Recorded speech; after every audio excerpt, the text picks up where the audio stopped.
یو ورځ الله پاک موسی علیه السلام ته وویل زه ستا په دې قوم باندې قحط راولم. موسی علیه السلام دا خبره خپل قوم خلکو ته وکړه چې الله پاک به په تاسو باندې قحط راولي. هغه خلکو د یو بل کورونو ته پړوۍ کېښوستلې، کورونو کې دننه په دیوالونو کې سوري وکړو د دې بنیاد دپاره چې موږ د خپل مسلمان یا د خپل رور سره مرسته وکړو، د هغه مدد وکړو په قحط کې چې هغه ته تکلیف پېښ نه شي او په هغه باندې قحط را نه شي. نن سبا زموږ په دې ملک کې همدغه حالات روان دي. مهنګایي ډېره زیاته ده، خلک ډېر زیات پریشانه دي. هغه خلک چې کوم 1500 روپۍ ورځ ګټي، 300 روپۍ ورځ ګټي، زړې ورته نه میلاویږي، هغه ډېر زیات په ټینشن کې دی، ډېر په پریشانۍ کې دی. هغو د رزق درک نه لګي، د ماشومانو تعلیمي ماحول برابر نه دی، یو قسمه سهولیات هغه خلکو ته نشته دی. زه د خپل باجوړ د پاکستان د پښتونخوا خلکو ته دا وایم چې په دې مهنګایي دور کې، په دې سخت حالات کې د رمضان میاشت هم را روانه ده. خپل مسلمان ورور، خپل پښتون د دې سره مرسته وکړي، د دې سره تعاون وکړي. یو څه ټکو موږ د مهنګایي ته وګورو، بل څه د خپل نوجوانانو د خرچو ته وګورو، د دې هغه لایف سټایل ته وګورو. یقینا ته موږ پریشان هم شو، خفګان هم راته ظاهره شي چې په دې سخت حالاتو کې، په دې دروند ماحول کې چې خلکو ته رزق نه میلاویږي، خلکو ته روټۍ نه میلاویږي، مشران کشران چې کوم دي په ټینشن کې دي، والدین پریشان دي تر خپل بچو مستقبل لپاره به څه کوو. په دغه حالاتو کې زموږ ځوانان، زموږ نوجوانان هغې هغومره خرچې کوي یا هغه په حاشیه نه کوي چې هغه د ویلو مناسب نه دي. نو زه ټول خپل وروڼو ته دا وایم چې په خپل پلارانو باندې، خاندانونو باندې، ورونو باندې رحم وکړئ، خپلې خرچې کمې کړئ، خپل لایف سټایل کمزوری کوي. داسې مه کوئ چې ستاسو والد ته، ستاسو کور ته هغو ته پریشانۍ نه جوړې شي. بل که موږ وګورو ور مهنګایي ډېره زیاته روانه ده. د دې مهنګایي د کنټرولېدلو لپاره زموږ یو استاد محترم انور نګار صاحب هغه څه تجاویز وړاندې کړي وو، مخکې هم ما ستاسو سره هغه شیر کړي وو. خو په دې موږ عمل ونه کړو، یقینا ګورئ په موږ کې به ډېر خلک به داسې شي چې هغه به د غربت د وجې، هغه به د مایوسۍ د وجې په ښکار به شي، هغې به مړه شي. موږ به خپل ځان باندې لږ رحم وکړو، په د خپل ولس باندې لږ رحم وکړو او د دې خلکو سره مرسته وکړو.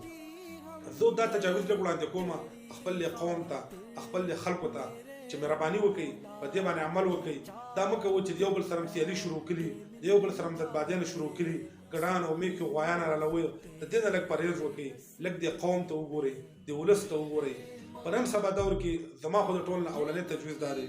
چې موږ لږ دا ودونه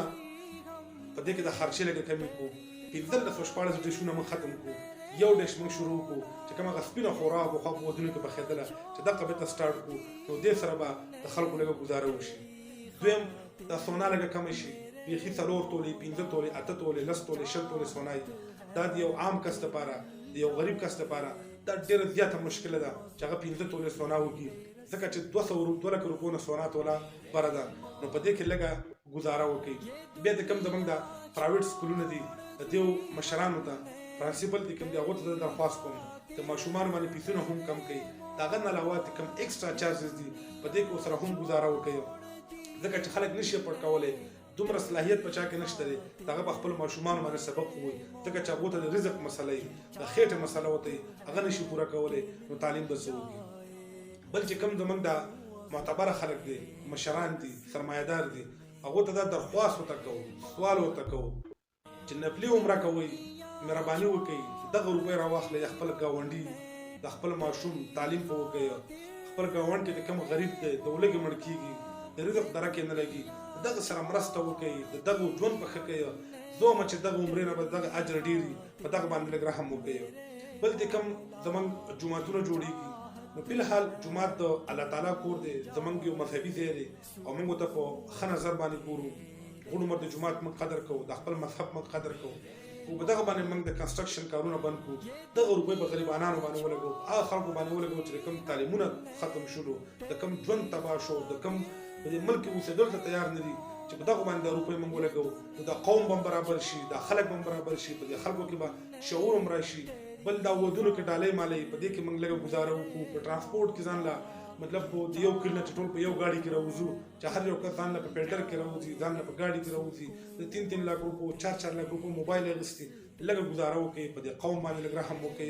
د غریبانانو لږه مرسته وکړئ 2 میاشتې تکلیف به وي کال تکلیف به وي غوړ مر موږ د مهنګایي کې نه به غوړ مر د عمل په قرضو کې الله به خیر کړي امن به راشي حالات به برابر شي خلک به دې مایوسۍ نه وځي په دې تنګ وخت کې د خپل قوم خدمت وکړي په دې تنګ وخت کې د خپل ورور سره مرسته وکړي د خپل ورور ته کوم د غریبۍ حالات دي چې په غریبۍ کې هغه مایوسه نه شي هغه د ژوند نه تنګ نه شي هغه خپل بچي خرڅ نه کړي